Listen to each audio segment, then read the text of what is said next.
karo Mas Cenil ning pondokanmu iki mesti kok Yugiyah mesti rawuh. Pak Giah nyusul, Mas Wawan Gereh nyusul niki. Mas Wawan putrane Pak Ditomo. Nggih, Pak Tomo Tirta Mandira. Nggih, wah jan matur nuwun sanget sedulur-sedulurku saking Mokaton. Tenan kok. Lah iya. Menika Pak Ngadinu Pondok Ungu nggih tasih mirsani lumantar YouTube pokoke ngebiar saking Om Purdinamo Pak Kalis sehat selalu hadir live streaming salam sehat selalu matur nuwun. Bagi Klaten ini diwakili saka Sekar Kedaton ya juara 1 Festival Kerawitan nomor 1 Mas Dono. Mas Dono Sekar Kedaton iki nggone Mas Dono. Mas Dono nggih. Oh, dhisik sing mene notasi aku. Iki ngerti iso. Adik ini ke melekaan banget iki. Mlijengincing Ki Petruk nderek absen panyuwunan menawi kepareng ngersakaken swantenipun Bunda Tarni kanthi tembang Sesideman. Salam kagem Nimas Mufida mugi enggal sehat. Amin. Sehat pun pokoke anggere sesuk tiliki Rangga wis sehat. Belanda Swedia skor sementara 4-1. Wah. Ya tau nonton ora blas nonton aku iki. Pilih madang ngene aku. Lah iya. Monggo sakniki ngaten, Mbak. Mriki niki rak kathah seniman ketoprak. Nggih. Mila sakniki kula pengin ngetoprak enten panyuwunan Sri Tanjung Sida Paksa. Ingkang dados Sri Tanjungipun Butarni. Ora. Ingkang dados Sri Tanjung Mbak Kiki nggih. Sinten? Mbak Kiki. Kiki sapa? Sukimin. Sakniki nami kula Kiki. Kiki nggon buku kae, buku Kiki. Suki rak ndarani wong Jepang. Mbak Kiki. Nah iya. Kan dadi ekspektasi wong sindene jenenge Kiki, ngono ndahayune mesti kan ngoten. Nggih. Menawi Mbak Wiji niku rak pembunangipun wanita mbok Karanganyar. Nek Mbak Yu kula Yugiyah niku pembunangipun saking silat Sinden Klaten. Lho niku ketua duanya silat kok. Wah nggih. Wis kira-kira do nikon-nikon patak topeng sirahe kan. Lah iya. Yo kaya ngapa? Mangga. Yo ngatekno Min. Oh, ora. Kula kan emban dadi rolunggo kowe iki dadi roll on kok ya ngadeg no. Obat kelek. Iya, wah. Sik Mas sik. Ngombe sik enggak. Angger Jayawana apa dhewe wong kelas 2 SD Jayawana sapal kok dipangku karo Wantek ngono. Nek Vito kuwi ndhisik melu bapakne ngendang ngono sembah kemangi. Pak Kubuk. Ya jaja. Ya, mangga. Ya.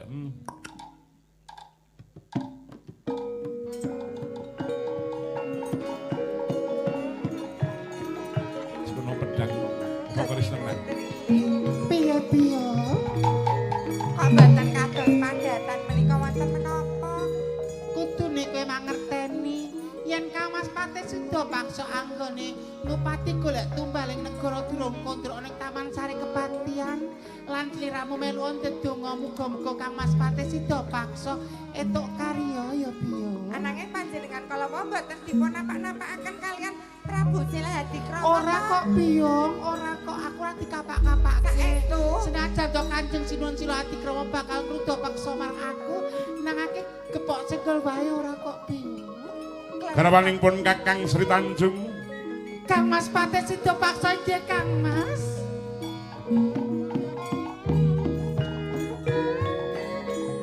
Garwaku kondur piye? dipun sekecakaken. Aja adu-adu lho sliramu yo. Wis 6 sasi lawase nggonipun Kakang kuwi mujeng karsaka dalem kepatihan ingkang minangka wigatine. Inggih sampun 6 candra nggih Kang Mas. Iya, ngupaya marang wujuding Mas Pitung Plengkung Gumbala Pitung Gelung. Srana kanggo tumbaling negara kang mangkono awit pamujimu pun Kakang entuk gawe. Pikatok karya Kang Mas. Mongko Kang Mas kula. Kowe seneng? Inggih mongko wong garwane ngupati tumbaling negara saged kasembadan kok ya. Kula bakalipun nyendhek mukti wibawa. Rak ya ngono to piye? Inggih. Rene to piye? Kok dipun sekecakaken rumiyin. Nem sasi ra ketemu bojo kaya pulih prawan meneh lho piye. Kowe kangen karo aku wong ayu? Kok yang dadak tambah lho penyan menika kok. Kowe kapan karo aku? Saestu. Kowe isih tresna karo aku. Lahir ngantos tulusing pados kula tresna kalian panjenengan Kang. Sepisan meneh pun Kakang bakal takon kowe tresna kelawan aku. Ing jagat saesinipun menika mboten wonten priya ingkang kula tresnani kejawi nang panjenengan Kang Mas Patih Sida Paksa. Goro. Ucapmu kang mengkono ki kanggo nutupi marang gedhoanmu Kang Ala. Mboten.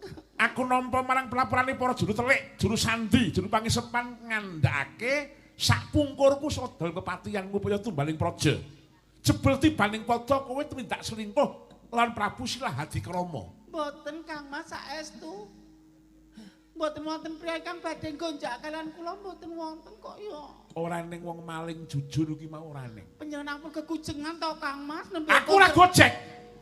Iki nyatane yen to kowe iki mau tumindak sedeng, tumindak selingkuh kelawan Prabu Silahadi Krama. Ngunjuk rumiyin nggih mbok menawi saking paran panjenengan laki menapa menika manahipun dereng jenjem ngaten lho. Jenjem piye? Penggalipun menika lho tasih wonten setan ingkang katut ngoten lho Kang Mas. Aku mbok paribasake kaya dene wong kesetanan. Nanging menika beneh kalian padatan lho, padatan menika panjenengan kruket kula. Ayumu ayu ning jebul kowe mung pupuran wisa. Lecek bebudenmu ngungkuli peceren. Kang Mas. Mbok inggih dipun penggalih kanthi wening kula menika garwa panjenengan lho Kang Mas. Piye? Kula garwa panjenengan Kang Mas. Wiwit dina iki kowe dudu bojoku. Kowe dudu garwaku. Kena ngendika makaten Kang Mas. Wiwit dina iki kowe tak pegat.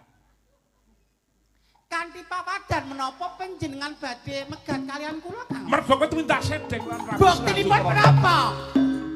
Ing atas aku mung patih, derajatning patih.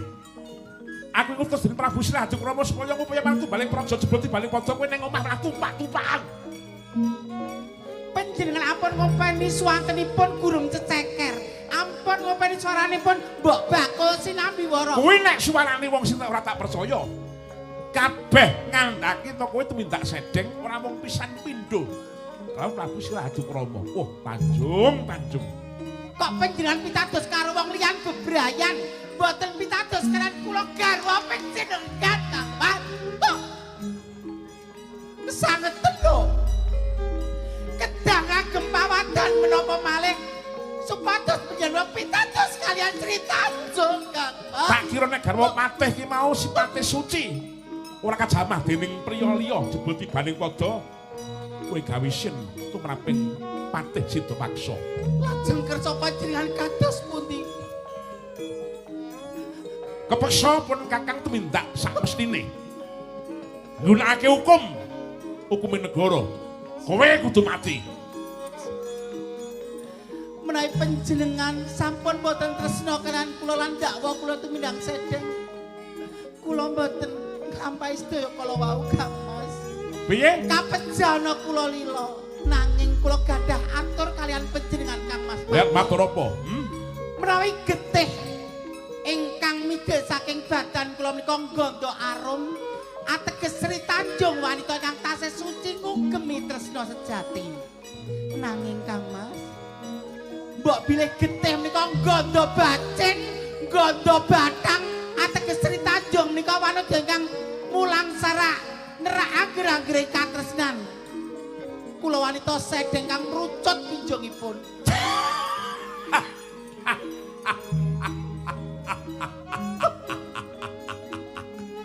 Sok suci kowe. Kula sampun matur prasaja nanging panjenengan boten kersa atur kula Kang Mas.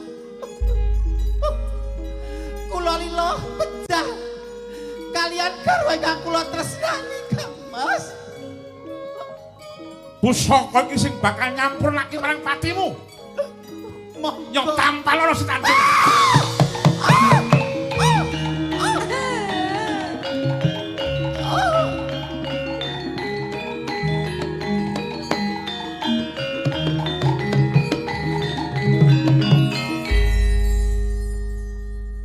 Mati kowe.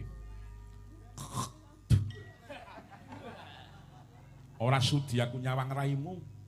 Kowe wong wedok kembenmu ki mau nglembreh. Mati kowe. Kowe mongko lho. Yen to nganti rahmu ki mau anggon tuwangi tegese kowe ora mindak selingkuh. Ning nek rahmu anggon to banger bacin tegese kowe ki mau mindak selingkuh. Oh iya, coba. Kaya ngopo? Nek ambune. Tanjung kok wangi. Tegese kowe ora mindak selingkuh. Oh, karo aku Tanjung.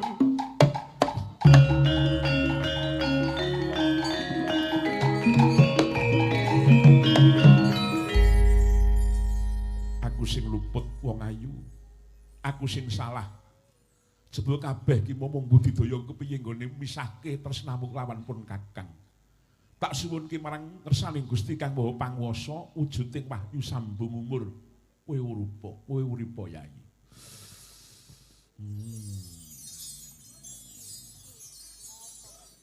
Kang Mas Pate sida paksa inggih.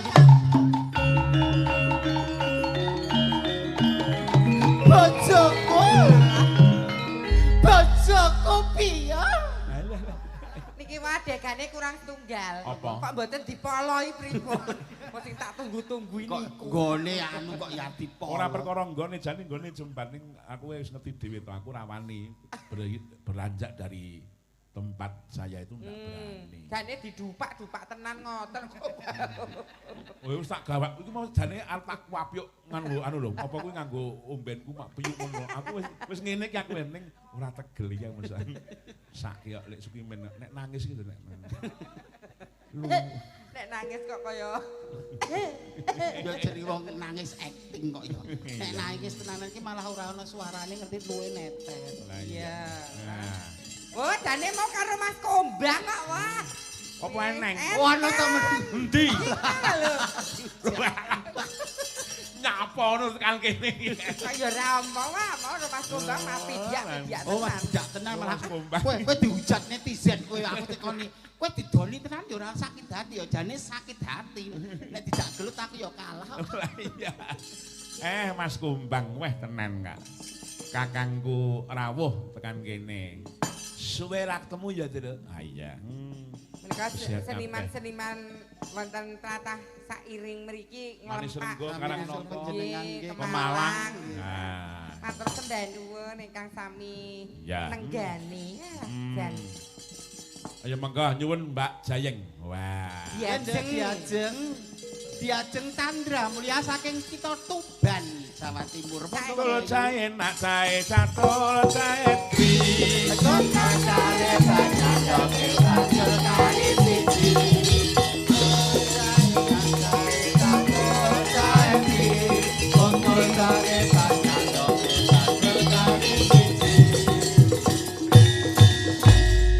Aku ki jane pekewo ki mau kok Mas Kumbang kok dorong jedul ki mau aku ngopo dadak nganggo Sri Tanjung barang ki lho. Lah Kok pripun kok pakai kok nggih sae ngoten kok. Saemu. Lah pripun ta? Pekewo tenan aku. Biasane Mas Kumbang itu tenan kok ngantek lambene mimin ngantek ketien kok. Lah Mbak Yune Budhe Warsi niku men dipolo tenan kok. Asingan ku Mbak. Cuk panggung diajeng-diajeng Mbak Yune. Lah nggih.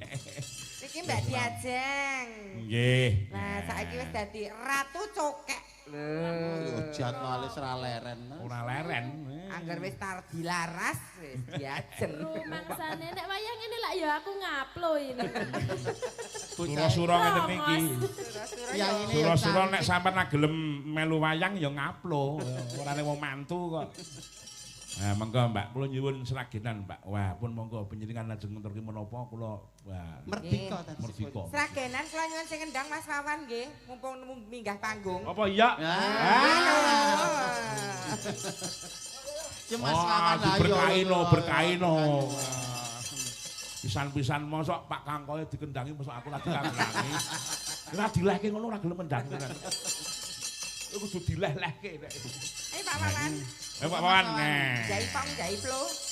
Wah, pisan-pisan diberkahi niku Mas Buning niku pun sayah. Iki Mas Wawan ki yo membawa Klaten lho, Jos. Ya. Piye? Juara campur sari tingkat nasional yo sing aransemen yo Mas Wawan Nggih. kuwi lho. Sukipan juara 2 campur sari se-nasional Indonesia. aransemennya Mas Wawan. Mas Wawan. Nah iya.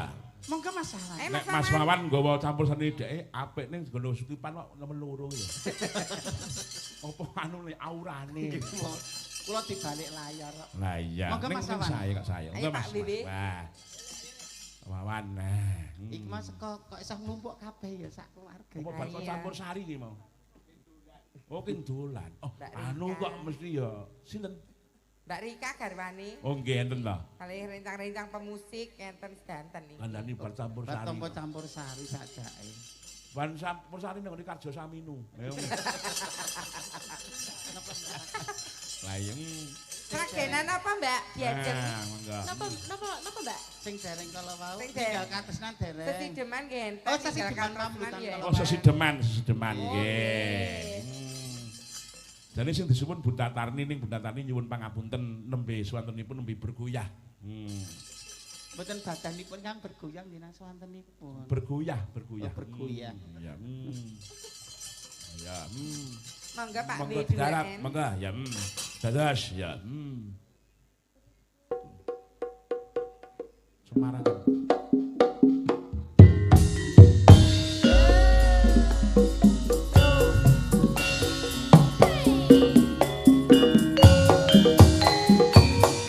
Yo.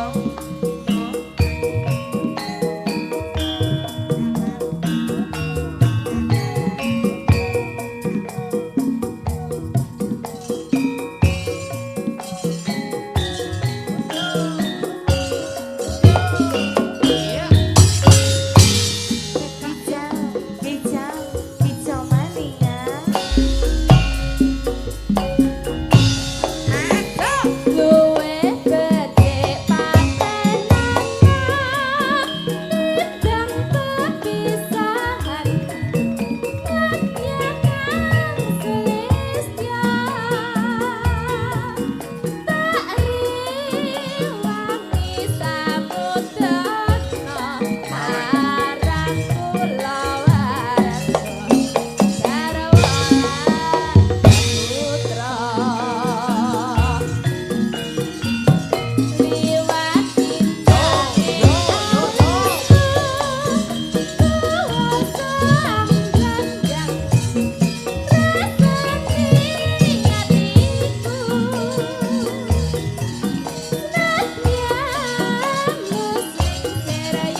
dados tenan. Oh iya.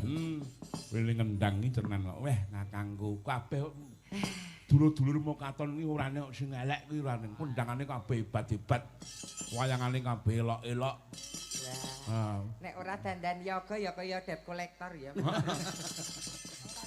Lah iya. Tukang Lah niku piye? Kejawen iki ya marake ngengreng kok, no. Malah tenan kok senengan angger disusul dulur-dulur niku senengi ora umum kok, Mbak. Tenan wis. Lah nggih, nek mboten tresno ora nggih mboten nyusul. Ora mungkin. Nah iya, gandeng tekonku ki ya kira-kira rada bejaji ngono ya. Oh iya. Nyun tembang manis Om masih monitor. Oh, Mas Jatmiko putrane almarhum Ki Haji Anom Suroto. Oh, Pak Jatmiko. Salam kangge Ndek Apri. Oh, aku gak seneng kowe. Pun dangu. Kejengincang Mas Tantut nderek absen saking Slamet. Oh, Mas Slamet metek ceper, semoga Mas Tantut sehat terus. Amin. Aja lali Lek, kentongane tutuken Lek. Lek metek. Lah iya. Menika Mbak Dimudin saka nyuwun ngenteni. Ya, coba manis ki coba nyuwun karo Mbak Rini. Duetipun kalih sinten? Mas Rangga ya piye? Mas Ranggai suarane lagi kaya Lerek-lerek. lerek kok mesakke kok. Kula purun ning ampun ken nembang lho Pak, ngono kuwi mau melu. Ya ora apa-apa. Bontot tole bontot. Ora, ya karo kowe to Min. Oh kula. Oh. Kowe iki nek kira golek nangan barang. Ya. Monggo Bu Rini. Panutan saking Mas Jatmiko. Gundul-gundul pacul. Joge-joge wakul gong jendelengan bakul di pasangane bagi salatan bakul di pasangane bagi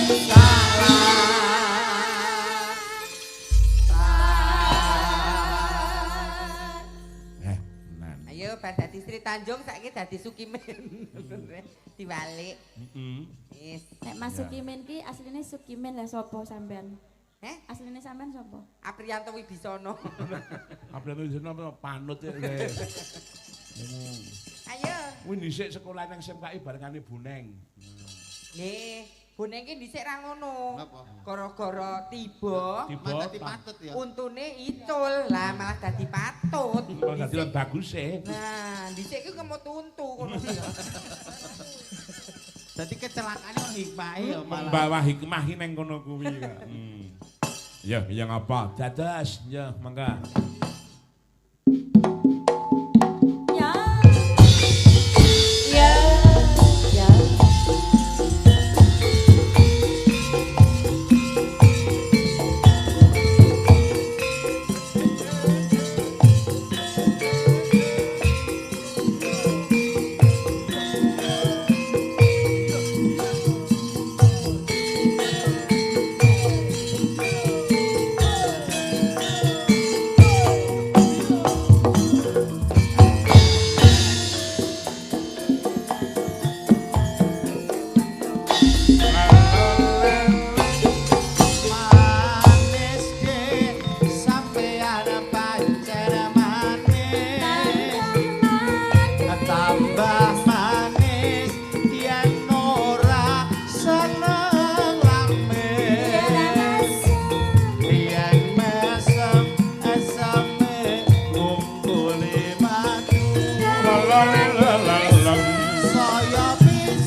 Matur nuwun.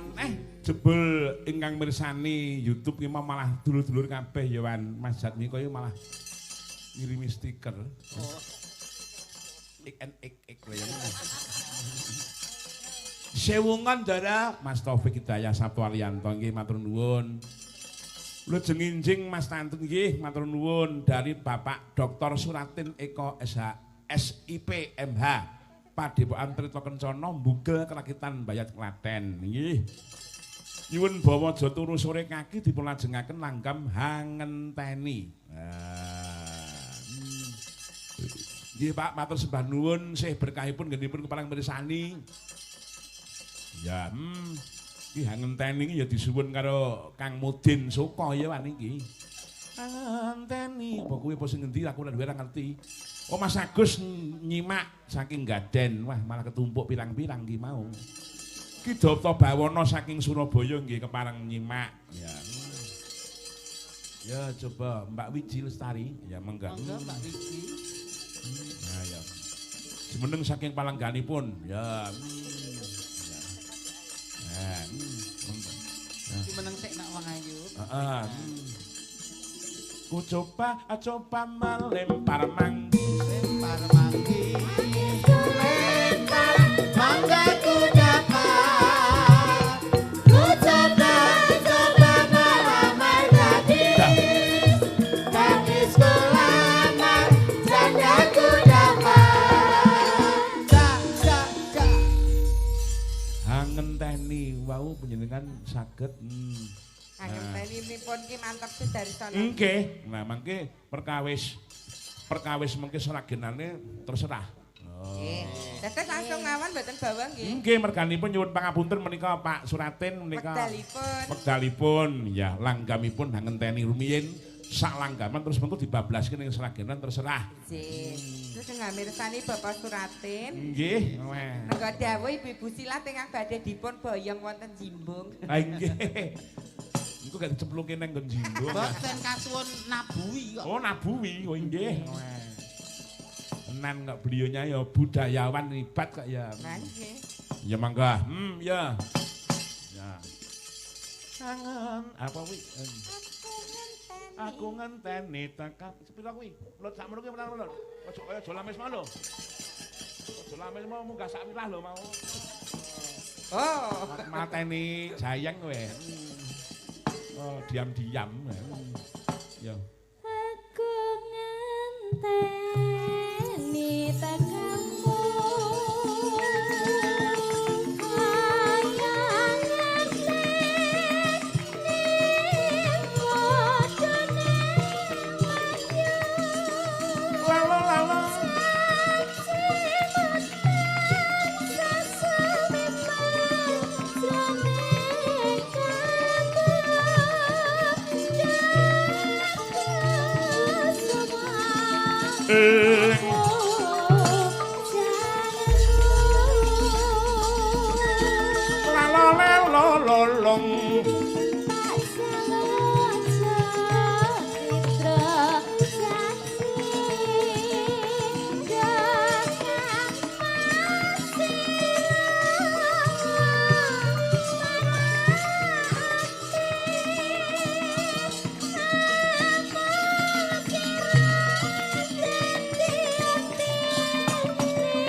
katresnan nggih. Heeh, ya.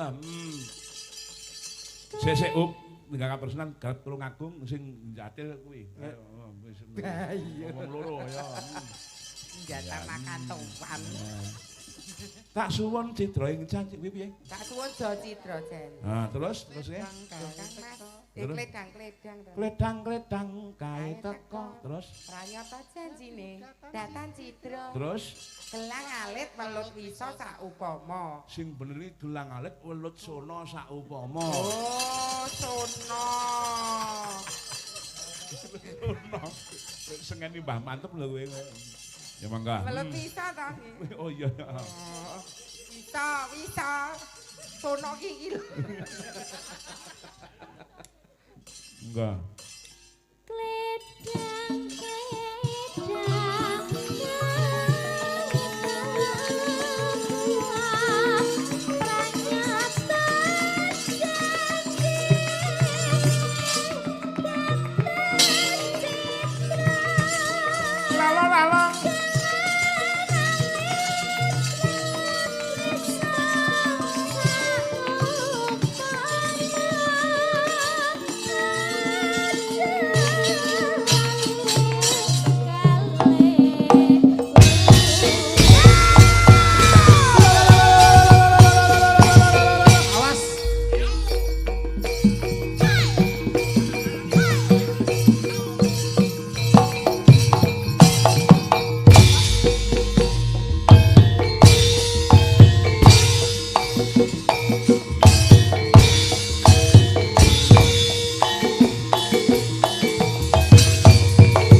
Sembah nuwun sanget Mbak Mimin, Mbak Apri. Nggih. Kanthi pandonga warga tempel benaringan rahayu wilujeng. Amin.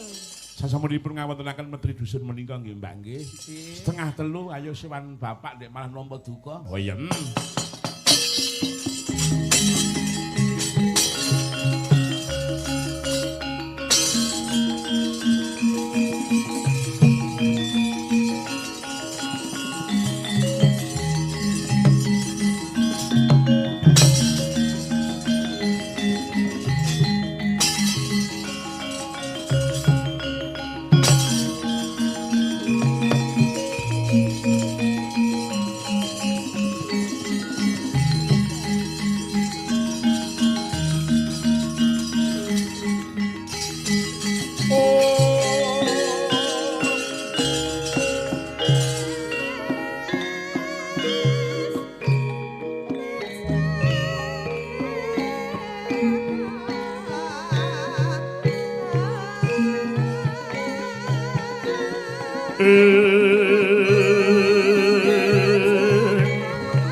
Kakang Semar Badranaya, aku pasrah pati urip jebul kalah titis nyawang kahananing jagat. Pandhawa ora rumangsa duwe bobot apa-apa Kakang Semar. Jebul Kakang Isma ingkang tanggap marang saliring reh kahanan sadurunge bebaya kang nekani. Kakang Semar wis ngilikke lumantar anakmu si Petruk kanthong bolong. Nanging jebul titi mangsa iki wis kebajut kalima sada ilang Kakang. Aku patenono wae Kakang Semar.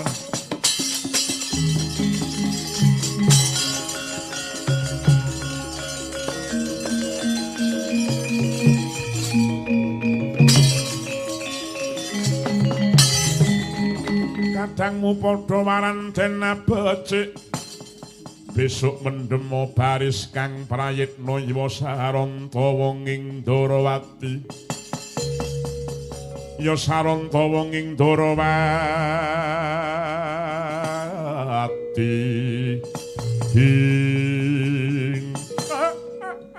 Kaya ngono kuwi mau entuk-entukan munggonmu kabes turon Den.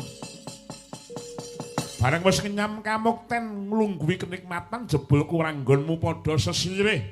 Prihatin lan tapa bratamu mbok suda. Mangka sing jeneng Klima Sada lelima sada kang keni kinarya srana nuwak marang samubarang gawe. Kendho kencenging pernatan amis bajining kahanan doyong jejeki negara sak leker genthonge iki. Merga saka dasaring 5 perkara. Aku nganti gumun. Ya gene sampeyan kabeh kok lali marang Purwadaksina. Sik syukur sampeyan kerasan mapan ning kene, aku tak kandha karo sampeyan kabeh. Ning mbok menawa Gunemane Semar iki mengkone ora mung mlebu kuping tengen metu kuping kiwa ning tak ajab Gunemane Semar iki mengkone. Ana gawene tumraping tata titi tentreming negara. Ngene, Gus. Tumrape menungsa sing jeneng bondo kapinteran kasekten kuwi mau sing dituju mung siji. Supaya menungsa kuwi ngerti marang sejatine nguripe lan ngerti marang kang ayasa jagat iki. Dadi nek wis entuk bondo entuk kasekten kowe arep do lali marang kahanan. Jiwaning Pandhawa kang wis nyawiji kelawan Kalimasada mbok lalekake. Nyatane ning maling ngaguna ingkang teka ngorek-orek jeneng Ratu Ndrawati kok do ora ngerti kuwi kowe do ewo apa kowe iki? Oh.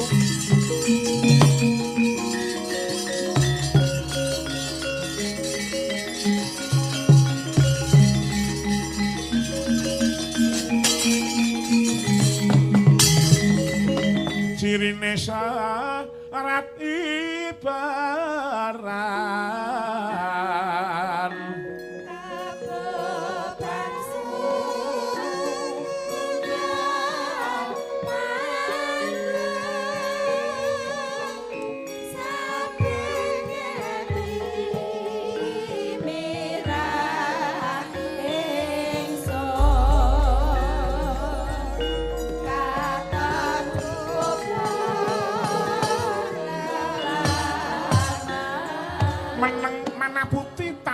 tambuh Sultaning Driya. Sang Nata Prabu Yudhistira nggendhong wigena peteng dedet lelimengan kapentok uruting Cakrawala giya hangrangkul marang Sang Jiwa Minulya. Teteping pangesti amung pasrah pejah gesang. Laben kasurin tumindak anjalari risa ing kawontenan. Tanggap Sang Lurah Semar Sigra alon wijining sabda. Bos, aku njaluk ngapura ya Den. Yen nganti gunmane Semar bengok nganti mengkene iki mau mestine kabeh padha weling. Semar ditandur ning jagat pancene kudu mengkono kuwi mau. Kakang aku wis ngrumangsani sak kabeh minangka dadi sasananing Jamus Klimasada isih durung padha-padha pantes. Saiki ngene.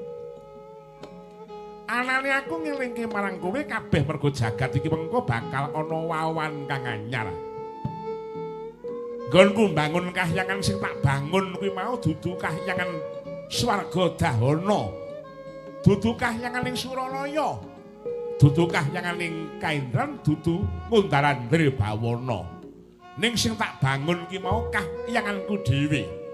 Tegese niatku mung kepengin bangun marang jiwane wong sak jagat, jiwane wong sak Nuswantara. Sing lali itu muling galelingna, nek wis eling ayo padha makarti sing kanthi becik. Sing dadi dwija ya dadi guru sing apik. Sing dadi dagang ya dagang sing kanthi becik. Kabeh kuwi mau sing digoleki mung kamukten anak putu. Ning kamuktening anak putu ki aja nganti ancik-ancik sengsarane wong liyan bebrayan. Luwih-luwih marang wong cilik. Karepmu ngono ki mau. Malah dina iki jagat uga bakal ngudhulake kanugrahan jati. Kakang Semar. Banjur aku kudu kepiye Kakang Semar? Aku njaluk pangapura. Karo sampeyan kabeh. Kang mengkono golek ana melu wong ulat-ulati nganti sak ketemune jimat Klimasada. Mergo nek nganti Klimasada durung ketemu tatananing donya iki panggah bubrah langkrah ya mengkene iki. Gagal nggonku bangun kahyangan dina iki, Gus.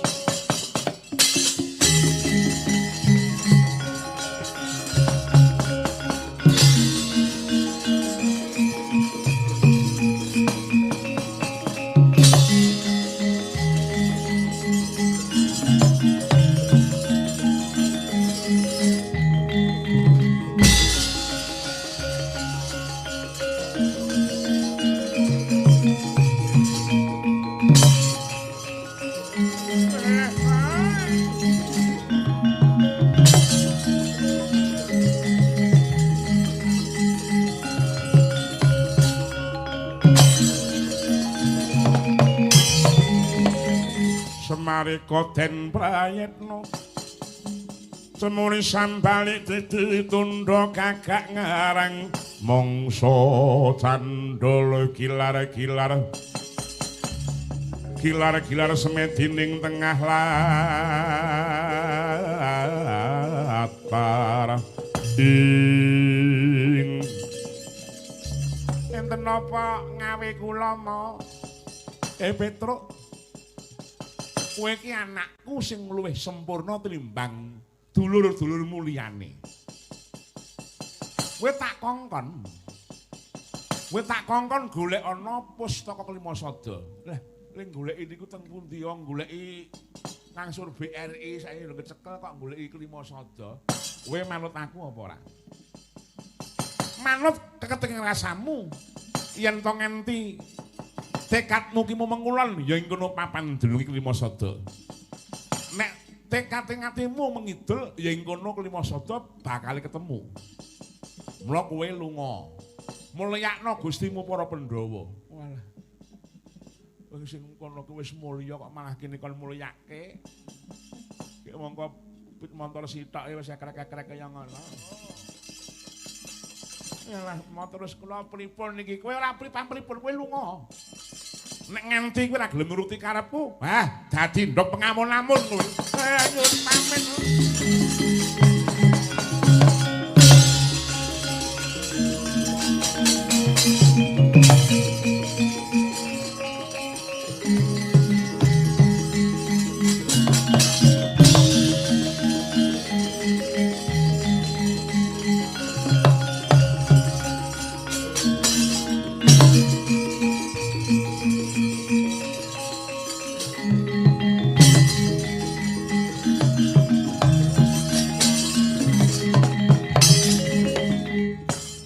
Sampeyan iki nek didakwa wong tuwa sing tegel karo anake ya ora gelem.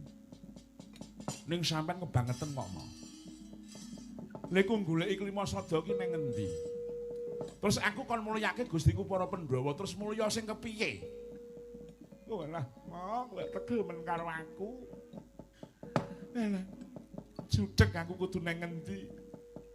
Nek aku bali ra urung aku disotke dadi ndok pengamun-amun. Nek ora bali aku mesti ki nyawaku mesti dadi totowane. Iki alas gong liwang-liwung kaya mengkene iki mau ora ning apa-apa kejaba mung macan karo kewan-kewan galak.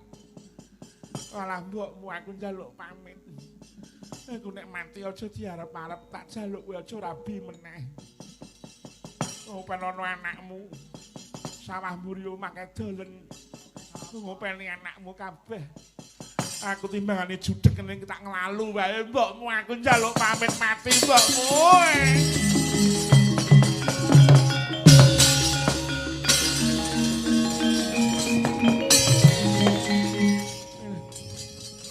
Ning alas ngene iki kepiye? Wong ning kutha yane golek jenang. Ning alas ning golek ya ning ngendi? Wis kono do madhang mumpung eneng. Tapi wingi ya sewengi ra ning apa-apa ya wis tau. Tenan nasib ki ora mesti.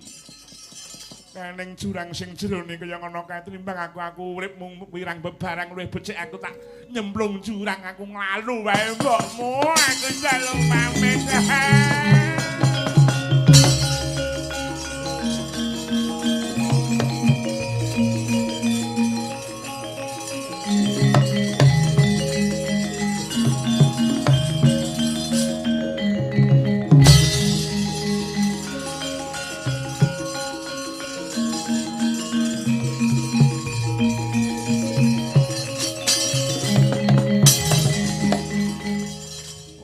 Jurang mburi kuwi iki engko jerone ora jamak.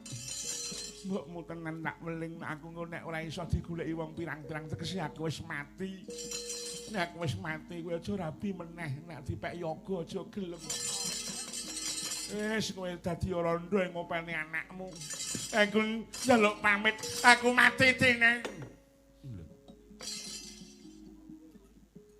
Iki ning ngregemeng-ngregemeng ning pinggir jurang nyegat lakuku sing kok nyemplung ning jurang.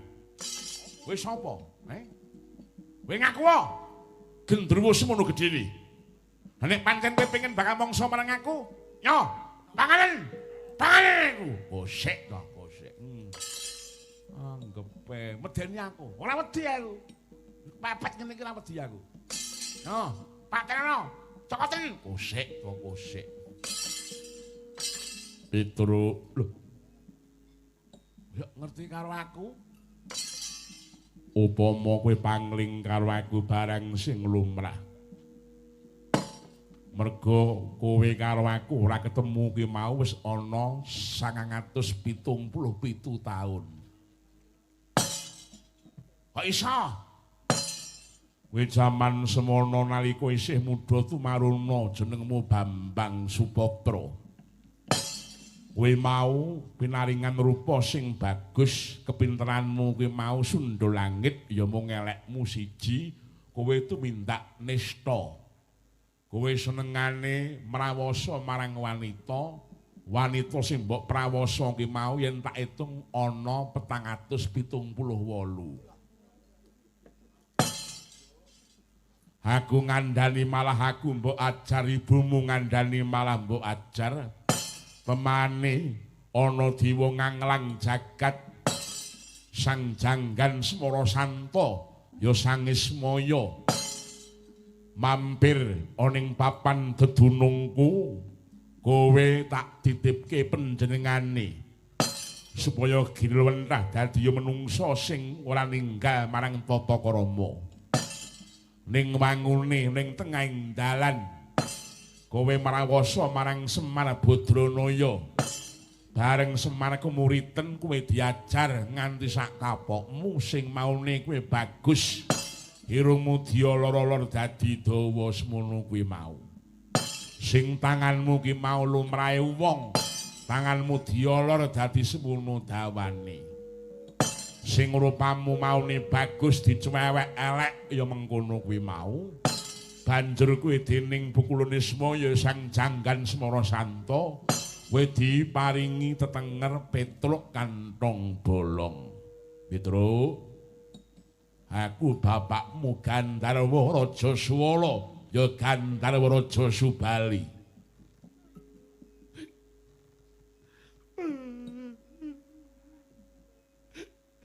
Bapak!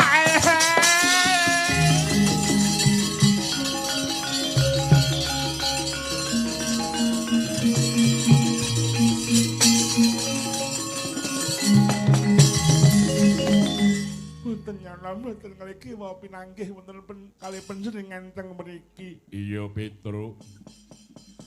Pripun kabare Simba? Ibumu Gandharwati pinaringan slamet wilujeng Nirbaya Nirwikara. Alah, alhamdulillah. Simba teng pundi-pundi nggih mboten kangge BH ngeten nika.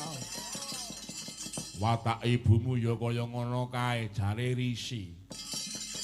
Syukur. Petruk nun, wangune abot kang dadi pikiranmu. Nggih. Pareng kula matur bloko kalih panjenengan. Ora sah bloko, aku wis ngerti apa sing mbok karepake. Menapa? Dening Bukulune Semaya kowe kon goleki kamulyaning para Pandhawa lan kudu bisa ngupaya marang wujuding pustaka Jamus Klimasada. Ya mengkono apa ora? Heeh. Petruk nun. Nggonku tumurun saka ngantar loka iki mau aku pengin bakat tetulung marang kowe. Kowe bakal tak tulungi Petruk. Kersanipun kados pundi? Kowe tak dandani cara sapriya kang bagus warnamu Petruk.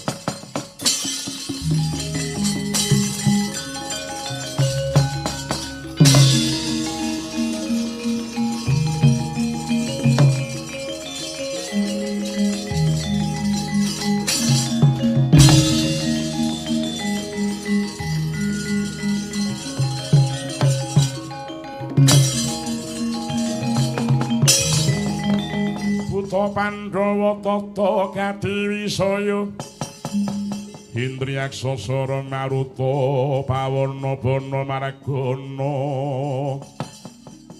Samirana lan warayang panca bayi wisikan gulingan lima ding Lah kek bagus kaya mengkene aku Hah kula tak mantuk mawon usul bojoku lho aja kowe iki Dele Urung rampung kewajibanmu kuwi aja bali dhisik kowe kudu iso madangke swasana Oh ngaten iya Yen wis nganggo sandangan bagus kaya mengkono kuwi mau aja nganggo jeneng Petruk ning salina jeneng Bambang Lintang Prenggana.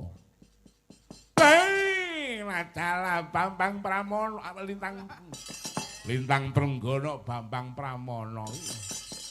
Bambang Lintang Prenggana iku. Kowe ngaku wong kliyang kabur kanginan ngendi mendung kebaraten tibane ing kono papan dedunungmu. Ha nggih. Kowe nindakno apa ngrame sapa sing mbutuhake marang pitulunganmu kudu mbok tulungi kanthi tulusing ati aja nganti ngarep-arep perkara probi lan sak panunggalane. Sendika dawuh kanggo nyembuh kasektenmu dina iki aku kang bakal sajiwa marang kowe Petruk ya anakku Bambang Lintang Prenggana.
Ana padang dudu padang rina. Ana peteng dudu petenge wengi lah menika waranipun ingkang metu madyaning kahyangan ning ngalang-alang gumitur ya kahyangan sendang ami luhur.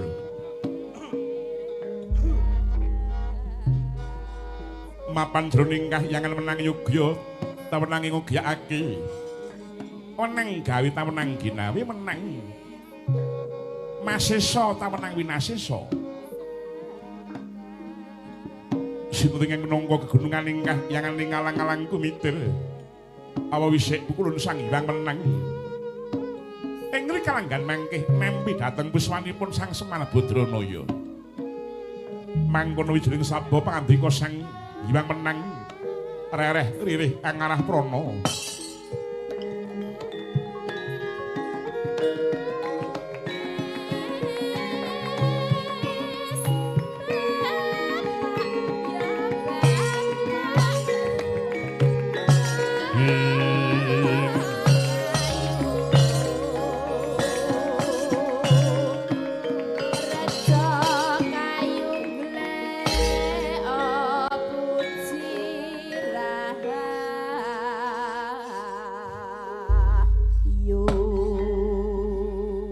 Kenthonging palu ablindo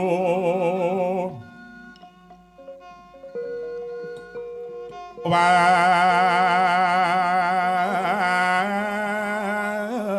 siting kakung karagan Handra sabdaning sata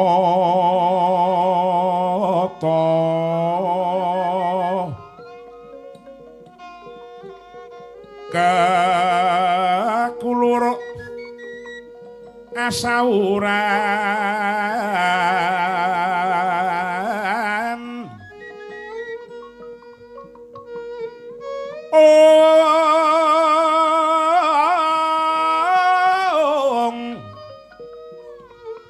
samono pameh rahina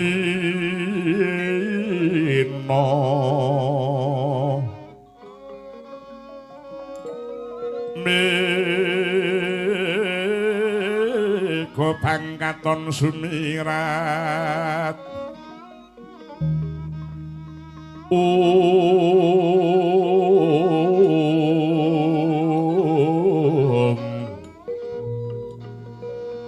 wetan soroting ngaruna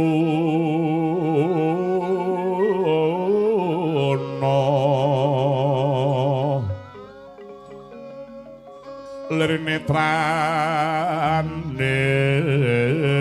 sarirapu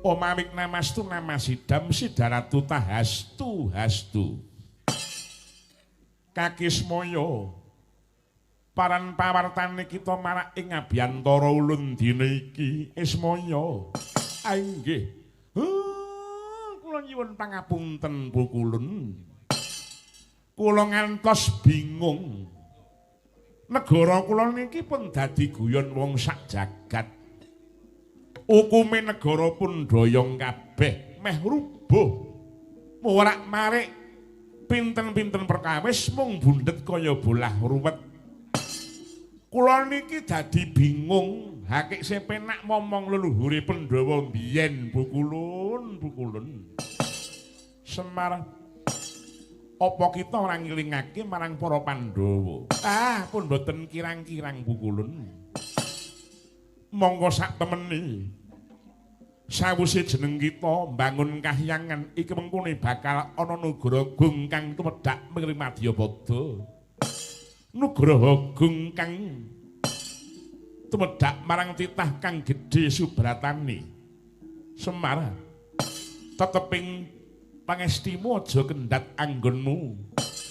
Momong marang donya iki marang sapriya ingkang luhur.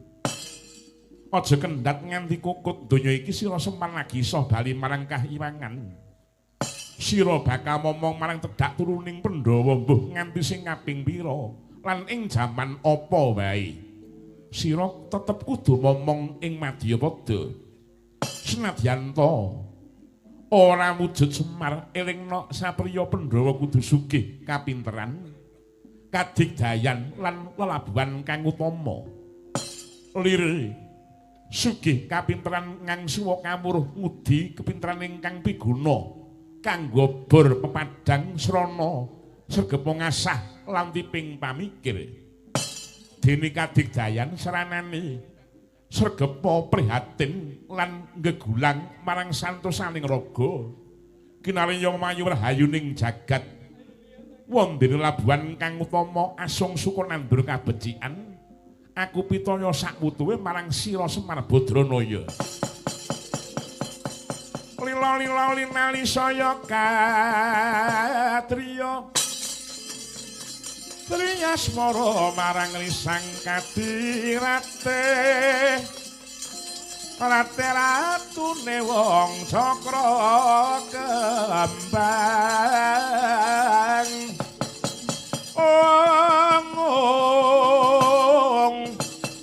Kembang jaya kusuma asih mring kula Kembang jaya kusuma asih mring kula wong kuning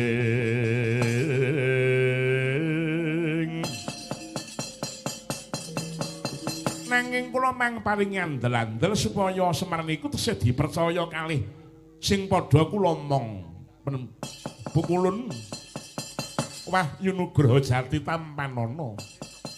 Senadyan to Semar ora butuh wahyu nanging wahyu nugroho iki mengkone kanggo para Pandhawa, lamun para Pandhawa wis bisa eling Pramaduk Sina lan bareng nyawiji lawan jimat lima sada ya iki wahyaning wahyu manunggal sajiwa kelawan para Pandhawa. Tur jeneng kita barengi bangun marang kahyangan. Kahyangan binangun wahyune bakal mudhun.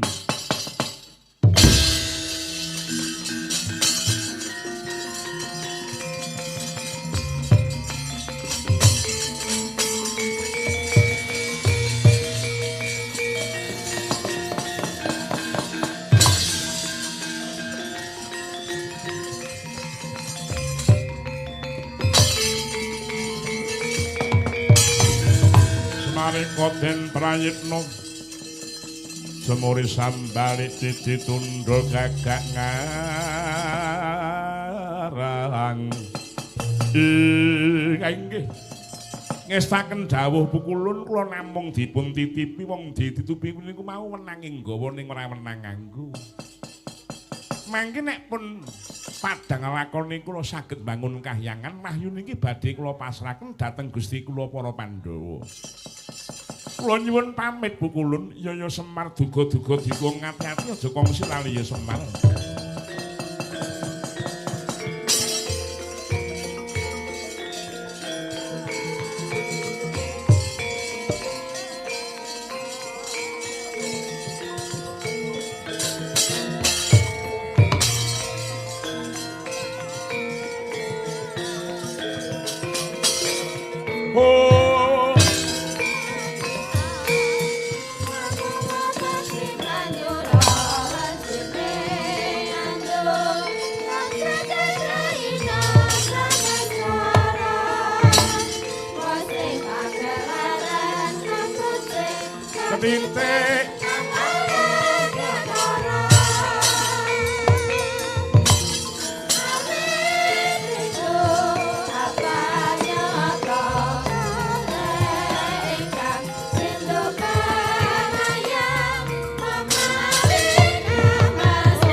Samar pamoring sukma sinukma ya winahya ing ngasepi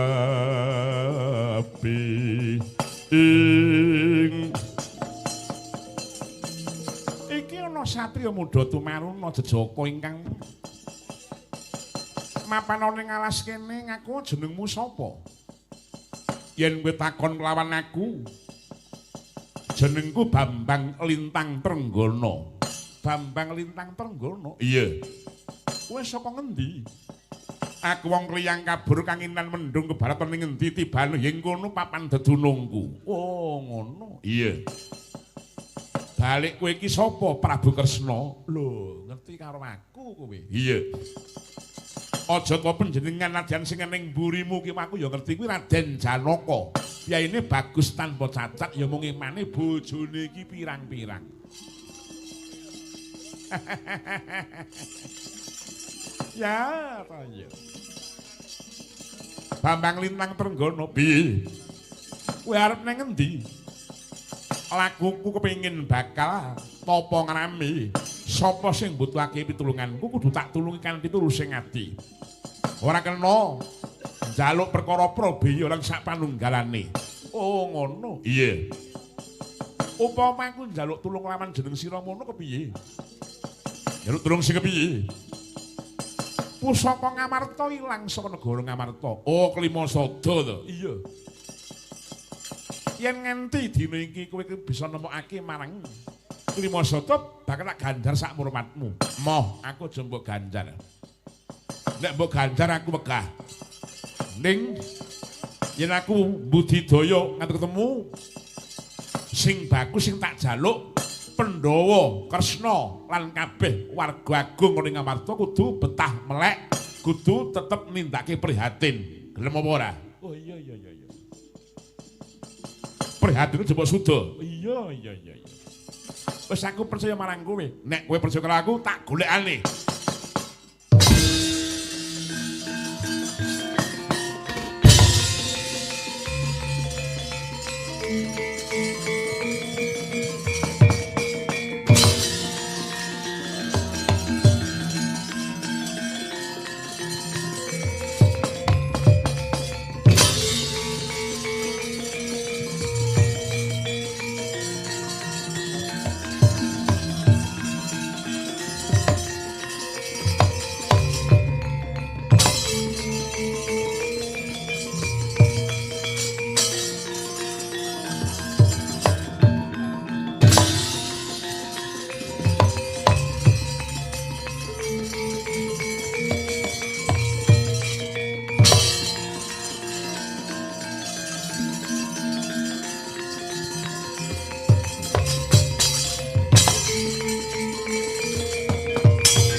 Kulangening kalabing sasmita mrih lantip aja pijer mangan indra kaprawiran den kaesti ing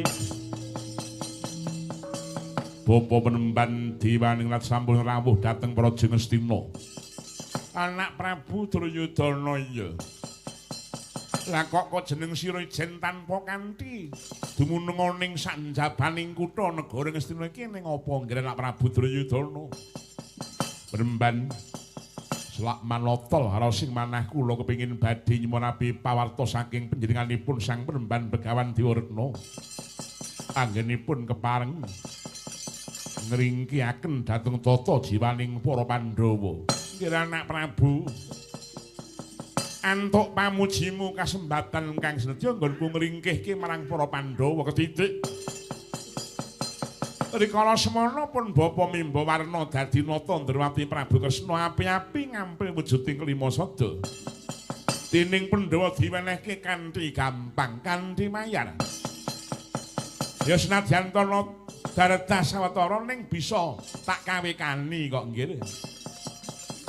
Ingkang mekaten kelima sada sampun wonten asta panjenengan. Kelima sada sening tangan walasalah.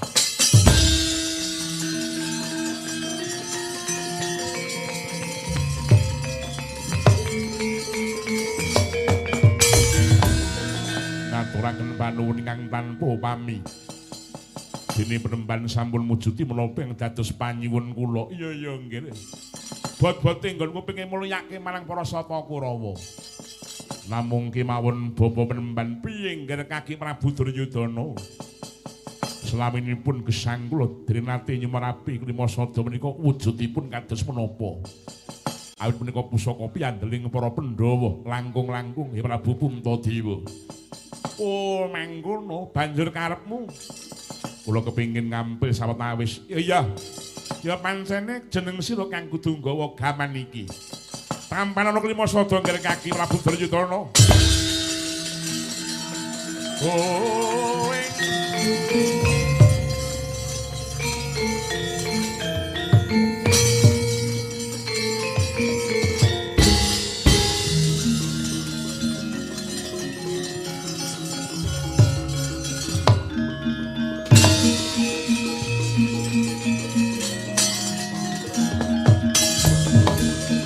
Kadangmu padha waranten becik besok mendemo baris kang prayitna Yawa Saranta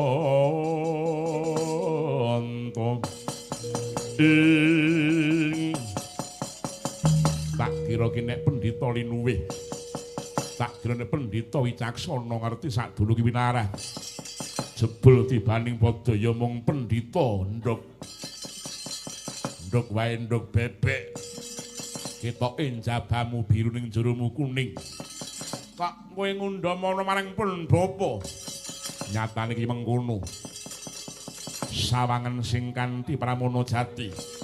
Sapa jatining aku? Aku dudu Duryudana. ning aku serayaning para Pandhawa. Wah! Ayo.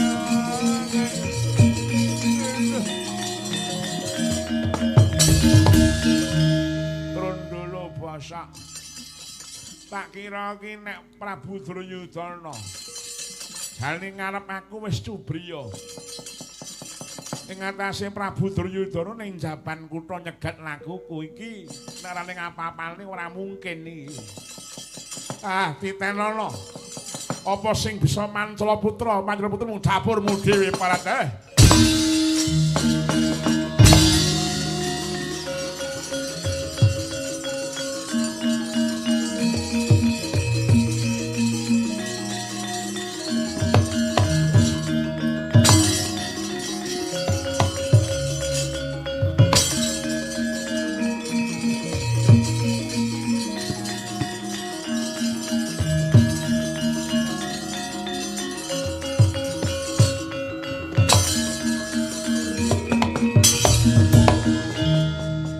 Prabu Kresna.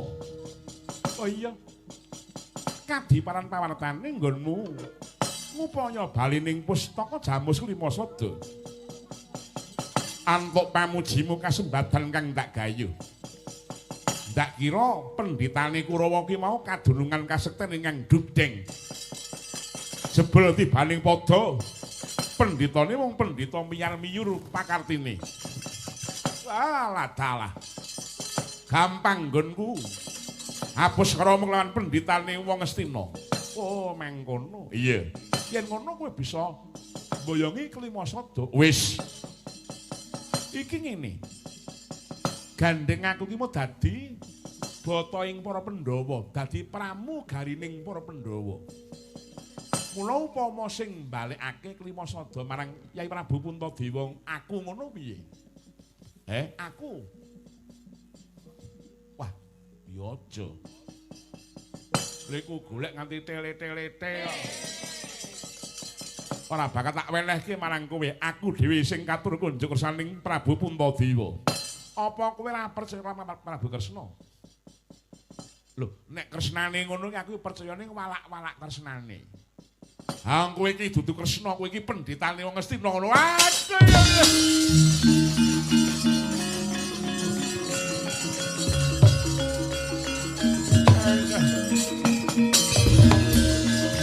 Keranjingan Trondolo Basak. Wah, jebul wong julik temenanan. Ya, wah wangune bakal buka iwaraning pepadang tumraping wong Ngamarta dina iki. Aku nek ora lunga, ora wurunga malah bakal dadi bal-balan dasku karo wong pirang-pirang.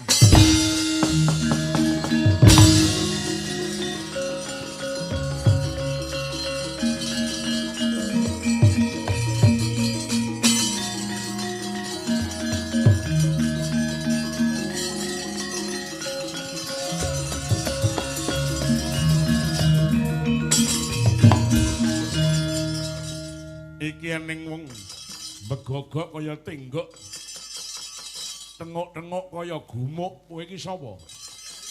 Aku Semar. Sing jeneng Semar iki jebule kowe kuwi. Ya aku iki kowe sapa? Bambang Lintang Trenggono. Iya Bambang Lintang Trenggono. Mula mripatmu rembes ora iso melek. Ya ngono kok lemu melu omben dina iki. Rupamu kaya ngono. Ora bejaji. Sakarepmu lemu ngajar karo aku. Sakarepmu mumpung kowe iso dadi wong bagus le, Apa dikira aku ki mau ora ngerti karo gitokmu? Maria bulus jimbung aku ora bakal pangling nek kowe petruk kantong bonong.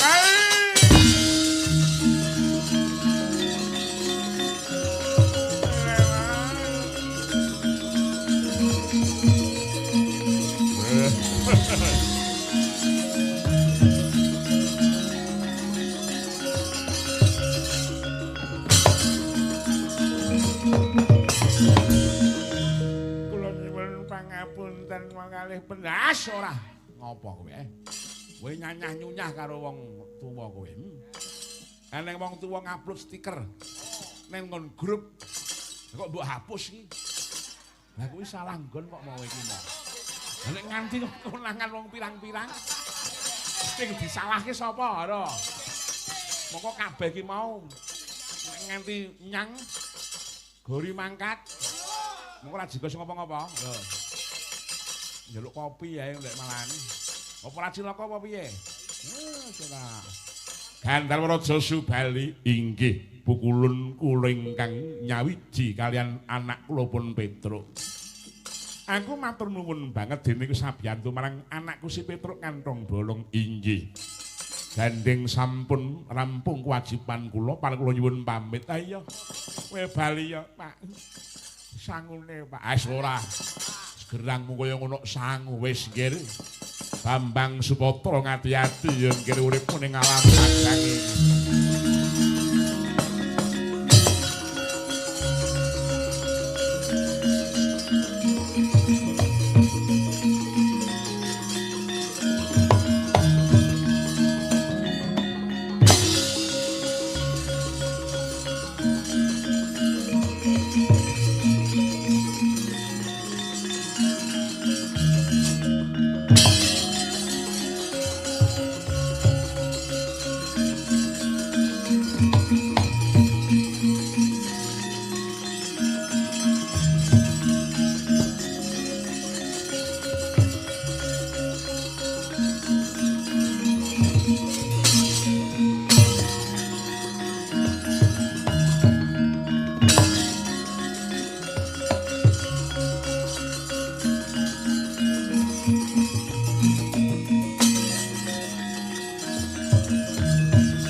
Semar Kakang inggih kula ingkang sowan nderek anak kula pun trondolo niki.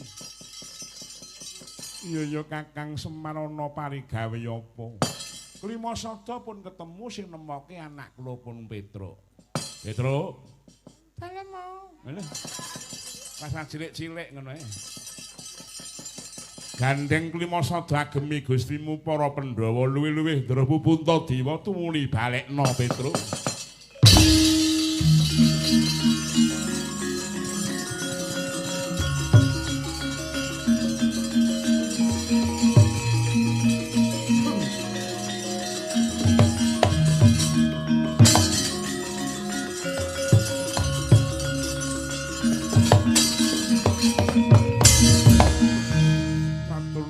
Petruk dene iku wis sabiyantu balekake pustaka Jamus Klima Sada. Angge nek mboten kula napa saged niki wau. Kula le ubet niku temenanan nggih Gus. Menawi tak rewangi temu ireng niku munggah terus.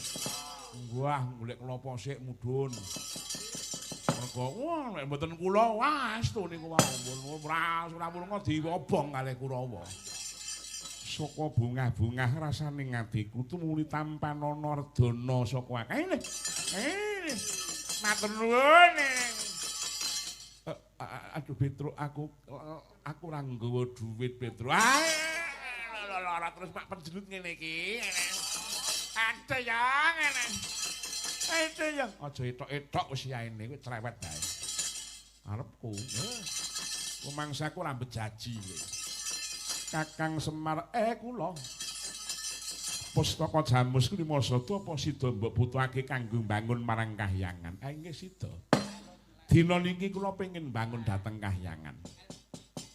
Sing kula bangun mboten kahyangan mriko-mriko ning sing kula bangun jiwane wong sak Nuswantara. Panyuwun kula kunjuk kersaning Gusti mugi Nuswantara menika manggiya karahayon kanthi nggen kula menika mbangun kahyangan rukuna sesarengan. Angka kalipun kawontenanipun Nuswantara menika nambah raharja winujeng ing Sambikala. Pedhut ingkang tumempuh wonten ing bumi Nuswantara enggal dipun singkiraken. Slameting bangsa negara Nuswantara menika ingkang kula suwun tebih saking tindak Durjana Juti. Maling-maling do dikukupi sedaya. Mang mirengke anggen kula menika miwiti, anggen kula badhe mbangun dhateng Kahyangan Den.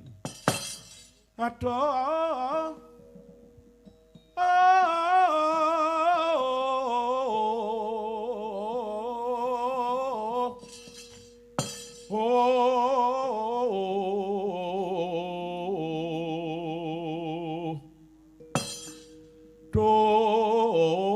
Yana sunanembang cangkah wuri, sunanembang cangkah wuri, Mas Jingga sak upama babu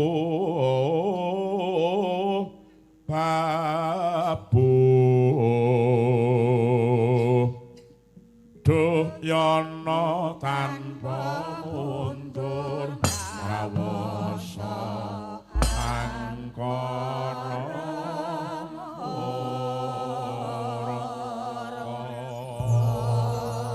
slametna bangsaku saka kahanan sing elek, slametna bangsaku saka kahanan sing ora bejaji sumingkir kersane ngalah nggonku mbangun kahyangan sinesen jagat sak isine.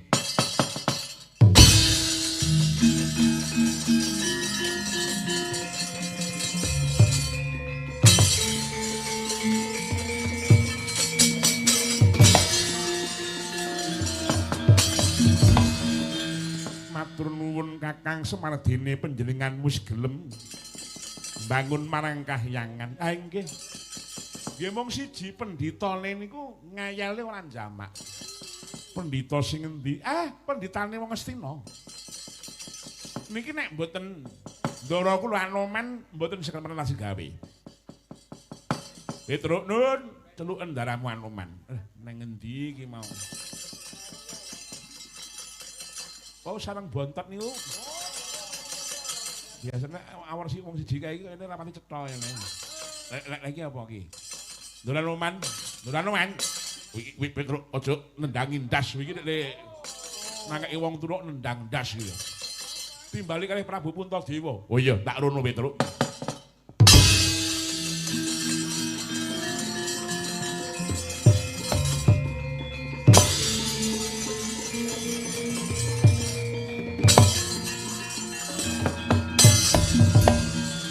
Wonten pengendi kowe ngadhawuh sinuwun ana pagawean tumraping kowe.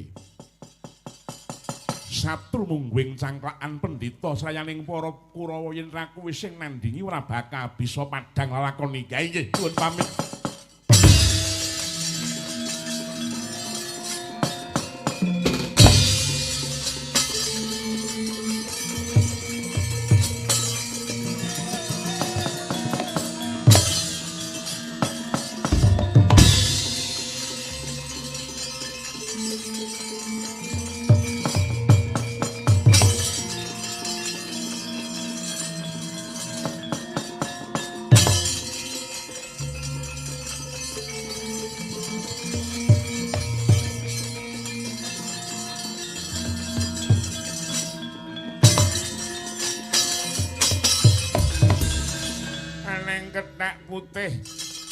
Wani ngaglah woning dedalan kowe sapa ora sandadak kekantak nak cokot kuping ambyar kuwi.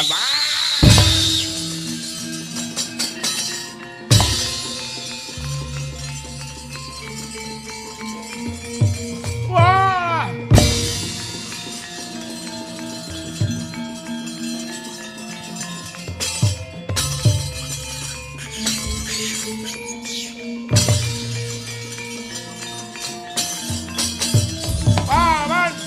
Kapok aku mana jembok brui gunung wan. Kowe gelem minggat apa ora? Aku lunga, ora gelem minggat brui gunung ndasmu. Aku lunga tenan man. Wis bandaku entek mung perkara gunung. Bojoku minggat perkara gunung. Wis aku ora dolan gunung ora paten ngeslot wae man aku man. Oh padha sing demung kowe iki. Leminggat ora brui gunung.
Warga agung wonten ing tempel Borangan mriki sami metri dusun.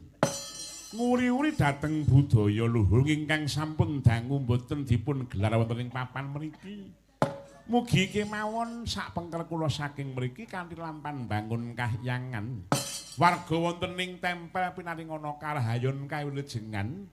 Pinaringana keslametan rejeki ingkang agung kesehatan panjang umur lan mulya sak turun-turunipun. Slamet sing ditanggap, slamet sing nanggap. Mugi Gusti ngijabahi kula sak kanca nyuwun pamit. Oh, wangsul kula sak kanca dumugi griyanipun piyambak-piyambak pinaringan wilujeng boten wonten alangan setunggal menapa. Boten wonten yoga ingkang dawah melih. Kados wonten sanggeran mung perkara nggih patrape yoga sing tuwek. Mugi wilujeng mboten wonten alangan setunggal menapa. Iya, aku nekseni. Pitik malik jambul Sagadalan